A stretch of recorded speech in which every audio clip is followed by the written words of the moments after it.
हिंदुस्तान ही एक ऐसा देश है जहां मुस्लिम महफूज है।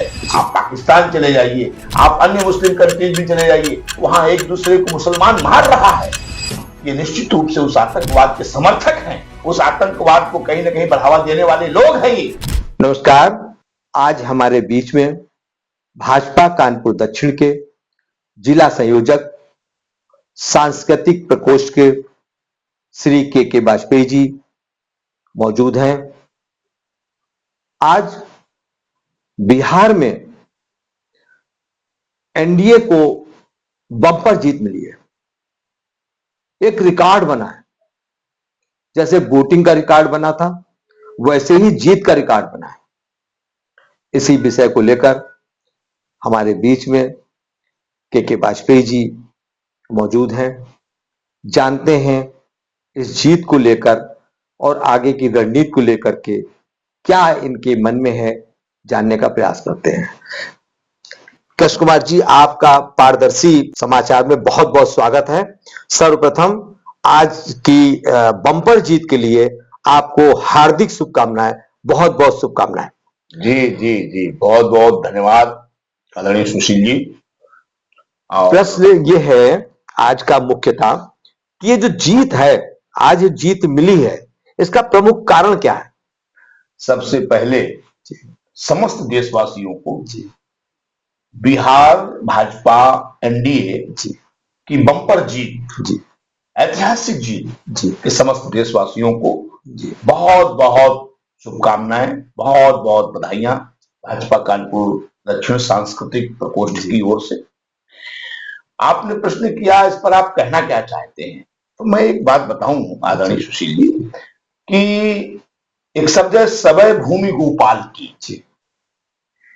आज जिस तरह हमारे यशस्वी प्रधानमंत्री माननीय मोदी जी ने भगीरथ प्रयास, उनका भगीरथ प्रयास, उनकी साधना, उनकी तपस्या, और जिस तरह से आम जनमानस 140 करोड़ का हिंदुस्तान और सभी को उन्होंने जिस तरह अपने स्नेह, अपने कार्यों, अपने व्यवहार के माध्यम से जोड़ने का काम किया है, एक वो प्रधानमंत्री ही नहीं, हिंदुस्तान के हर व्यक्ति के वो अभिभावक के रूप में, गार्जियन के रूप में उनकी स्थापना हो चुकी है। तो ऐसी स्थिति में आप देख रहे हैं कि जिस भावभूमि में माननीय प्रधानमंत्री जी ने बिहार का चुनाव लड़ा और वहां पर जो प्रचार प्रसार में जो बातें कही, वहां पर लोगों ने उनको समझा, उनको जाना, और आज आपके सामने रिजल्ट है और ऐतिहासिक रिजल्ट है, और ऐसा रिजल्ट जो कि लोग उसको मतलब इतिहास के पन्नों में दर्ज हो गया है। तो इसके लिए माननीय हमारे यशस्वी प्रधानमंत्री जी और चूंकि बिहार के मुख्यमंत्री सुशासन बाबू माननीय हमारे नीतीश जी, जो कि जदयू के जो है प्रमुख रहे, उनका कार्य, और हमारे प्रधानमंत्री माननीय मोदी जी की जो विशाल सोच, और जो बिहार को उन्होंने बहुत सारी योजनाएं, बहुत सारा पैसा दिया, जो आज विकास का जो मार्ग पर बिहार चला, तो आज बिहार बदला हुआ बिहार है। और आज उस जो कृत्य थे, जो हमारे माननीय मोदी जी ने और माननीय नीतीश जी ने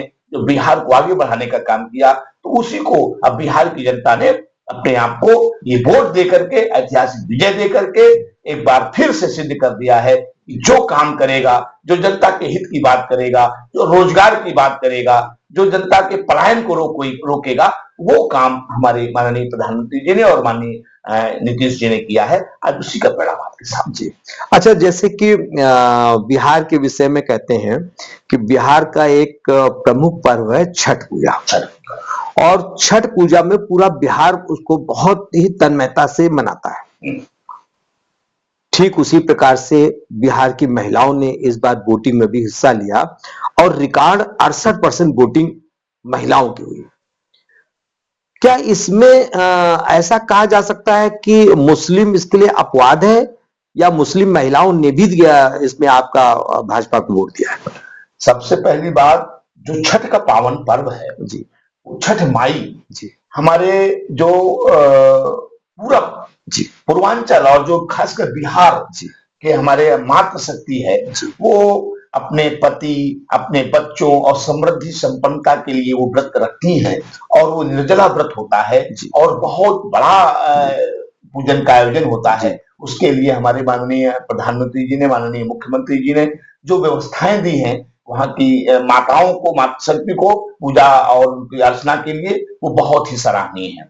और जो बात आपने कही कि मुस्लिम महिलाओं की बात, तो अब मैंने एक बात कही आपसे कि अब सबका साथ, सबका विकास और सबका विश्वास, ये हमारे प्रधानमंत्री जी का जो स्लोगन है और उनका जो ये नारा है, वो नारा ही नहीं, ये लोगों का एक संकल्प बन चुका है। और आज मुस्लिम भी समझ चुका है कि हिंदुस्तान ही एक ऐसा देश है जहां मुस्लिम महफूज है। आप पाकिस्तान चले जाइए, आप अन्य मुस्लिम कंट्रीज में चले जाइए, वहां एक दूसरे को मुसलमान मार रहा है, वहां पर एक दूसरे को काट रहा है। लेकिन हिंदुस्तान में जितना मुसलमान महफूज है, जितना सुरक्षित है, वो दुनिया के किसी देश में सुरक्षित नहीं है। ये बात कहीं ना कहीं मुस्लिम भाइयों को भी समझ में आने लगी है। और मातृशक्ति, आपने ट्रिपल तलाक, जिस तरह से हमारी मातृशक्ति के साथ में, हमारी मुस्लिम महिलाओं के साथ में अत्याचार, अनाचार हो रहा था, उसको माननीय मोदी जी ने 3 तलाक बिल ला करके उसको समाप्त करने का काम किया। और आज जो भी सुविधाएं हैं वो मुस्लिम महिलाओं को या पुरुषों को, सबसे ज्यादा तो अग्रिम पंक्ति में यही लोग रहते हैं लाभ लेने के लिए। तो अब उनको तो बदल समझ जाना चाहिए कि ये एक शब्द होता है कृतज्ञ, एक होता है कृतज्ञ, और कृतज्ञ माने किए गए कार्य को, किए गए उपकार को मानने वाला। तो ये मुसलमान भाइयों को, हमारी मुसलमान बहनों को ये बात समझ में आने लगी है। और आज निश्चित रूप से 68% पोलिंग हुई है, उसमें निश्चित रूप से जो मुस्लिम महिलाएं हैं उन्होंने बढ़ चढ़ करके हिस्सा लिया है। और आने वाले समय में निश्चित रूप से आज मुसलमान भी अब जान चुका है कि केवल भारतीय जनता पार्टी ही है, एनडीए ही है जो कि हम लोगों की हितैषी है। और ये जो भय दिखा करके जो विपक्ष है, चाहे वो कांग्रेस हो, चाहे वो समाजवादी पार्टी हो, चाहे वो क्या कहते हैं आरजेडी हो, जितने भी पार्टियां हैं विपक्ष की, ये मुसलमानों को भाजपा का भय दिखा करके वोट लेने का काम करते रहे हैं। लेकिन मुसलमान भी जाग चुका है और निश्चित रूप से आने वाले समय में ये सारा समय भूमि गोपाल की, ये पूरा हिंदुस्तान एनडीए में, भाजपा में, मोदी में हो चुका है। और आगे आगे देखते जाइए होता है क्या। अच्छा, एक बात और कि जैसे ये भी तत्कालिक आतंकवादी घटनाएं घटित हुई हैं, इस पर विपक्ष की चुप्पी भी रही है। क्या कहीं ये विपक्ष की चुप्पी ही उनके लिए घातक साबित हुई है? आदरणीय, आप आज विपक्ष जो है जनविहीन विपक्ष होता चला जा रहा है। आप देख रहे हैं कांग्रेस की क्या स्थिति हो जा रही है। और इसके साथ साथ चाहे वो आरजेडी हो या समाजवादी पार्टी हो, ये जो घटनाएं हुई हैं और जो करंट की तत्कालीन घटना जो लाल किले पर हुई और जिसमें इतने लोग हताहत हुए, इस पर चुप रहना, ये मौनम स्वीकार लक्षण, ये निश्चित रूप से उस आतंकवाद के समर्थक हैं। उस आतंकवाद को कहीं ना कहीं बढ़ावा देने वाले लोग हैं ये, और आतंकवाद को इन्होंने बढ़ावा दिया है। और ये इन्हीं के सरपरस्ती में, विपक्ष की सरपरस्ती में आतंकवाद फैला और फूला और आगे बढ़ा हुआ है। चाहे आप जो भी घटनाएं उठा के देख लीजिए, जब इनकी सरकारें रही तो इन्होंने आतंकवादियों को, जैसे नाग को दूध साफ पिलाना होता है, उसी तरह आतंकवादियों को इन्होंने बढ़ाने का काम किया, संरक्षण देने का काम किया। आज जब ये सरकार और जो जिस तरह से प्रशासन और शासन काम कर रहा है, वो ऐसी स्थिति में अब ये जो आतंकवादी हैं, इनको कहीं ढूंढे दरवाजा नहीं मिल रहा है। तो आज जिस तरह से अभी एक प्रश्न आ रहा था, चिदम्बरम जी कह रहे थे कि जो है ऐसी क्या स्थिति है कि पढ़ा लिखा व्यक्ति आतंकवादी बन रहा है। मैं कहना चाहता हूं चिदम्बरम जी, पढ़ा लिखा आम जनमानस केवल एक विशेष समुदाय ही इसको जो है जो हिंदुस्तान की ग्रोथ है, आज चौथी इकोनॉमी हिंदुस्तान है पूरे वर्ल्ड में, इस इकोनॉमी बनने जा रहा है। चाहे वो रक्षा का क्षेत्र हो, आज ब्रह्मोस मिसाइल से लेकर के आज दुनिया के तमाम देश हिंदुस्तान की जो रक्षा की सामग्री है, ब्रह्मोस मिसाइल्स हैं और भी तमाम चीजें हैं, उनको लाइन पर लगे खरीदने के लिए। ये आज हिंदुस्तान बदला हुआ हिंदुस्तान है। और जो आतंकवादी घटना हुई है, इस आतंकवादी घटना की हम सब लोग, पूरा हिंदुस्तान इसका बदला लेने के लिए और ऐसे आतंकवादियों को सबक सिखाने के लिए हमारी सरकार माननीय मोदी जी ने और खासकर हमारे यशस्वी गृह मंत्री माननीय अमित शाह जी ने ये साफ साफ कह दिया है कि इनको पूरा इनका हिसाब किताब लिया जाएगा। जो भी देश इसमें शामिल हैं और विपक्ष के लोग शामिल हैं तो उनके साथ पूरा पूरा उनका हिसाब किताब किया जाएगा, उनको समिधोष करने का काम किया जाएगा। और विपक्ष की चुप्पी ये सिद्ध करती है कि कहीं न कहीं ये भारत की सरकार को और भारतीय व्यवस्था को, प्रशासन को ये अस्त व्यस्त करना चाहते हैं, इनको जो है डिस्टर्ब करने का काम कर रहे हैं। और जब देश की बात आती है तो ये क्या कहते हैं, विपक्ष, या इसके पहले विपक्ष रहा है, अटल जी हमारे विपक्ष में रहे, लेकिन जब आवश्यकता पड़ी है तो उन्होंने मोर्चा लेने का काम किया है। लेकिन आज का विपक्ष निश्चित रूप से सरकार को अस्थिर करने को, प्रधानमंत्री जी और व्यवस्था को अस्थिर करने का काम कर रहा है। ये बहुत ही घृणित है, बहुत ही निंदनीय है, जिसकी जितनी इसकी निंदा की जाए वो कम है। अच्छा, बहुत बढ़िया। ये जो एक प्रश्न ये कि जो एसआईआर कर रही है चुनाव आयोग, एसआईआर का विपक्ष ने विरोध किया जी, और विरोध के साथ ही साथ में इन्होंने एक नया नारा दिया वोट चोरी का। शायद जनता के रास नहीं आया, ये जनता को रास नहीं आया। अब बंगाल में क्या इनकी रणनीति बदलेगी या ये वोट चोरी का ही ये रहेगा? बहुत अच्छा प्रश्न किया है। एसआईआर एक ऐसा अभियान है जिसके तहत छटनी हो रही है, सघन मतदाता सूची का जो है निरीक्षण हो रहा है। उसमें बहुत कॉमन बात है, ऐसा नहीं है। सघन जो निरीक्षण और सघन जो अभियान चल रहा है जांच का, उसके अंतर्गत हम लोगों की भी कहीं कहीं डबल वोट है, हमारे गांव से भी है, शहर से भी है, वो वोट कट रहा है। ये सबके लिए है, ये किसी जाति या किसी मजहब या किसी संप्रदाय के लिए नहीं है। लेकिन अब ये जो विपक्ष ने वोट चोरी का और जो है क्या कहते हैं एसआईआर को बदनाम करने का जो आरोप लगाया, अब निश्चित रूप से चूंकि इन लोगों ने, अब आप देखिए बंगाल में रोहिंग्या और तमाम बांग्लादेशी हमारे वोटर बने हुए। अब आपने अभी न्यूज में सुना होगा, वो पलायन करते जा रहे हैं। एसआईआर का जो अभियान चला है, घर घर हमारे बीएलओ जाकर के और उसको जांच कर रहे हैं, उन्होंने वो पलायन करके भागे जा रहे हैं। तो निश्चित रूप से आने वाले समय में एसआईआर जब बंगाल में होगा, पूरी तरह से जो छटनी हो जाएगी, और जो शुद्ध बंगाल का हमारा बंगाली भाई है, और बंगाल तो हिंदुस्तान का एक वो नायाब प्रदेश है जिसने, मैं समझता हूं कि दो ही प्रदेश है, पंजाब और बंगाल। बंगाल में धान की उपज होती है और ये दो हिंदुस्तान के भुजाएं हैं।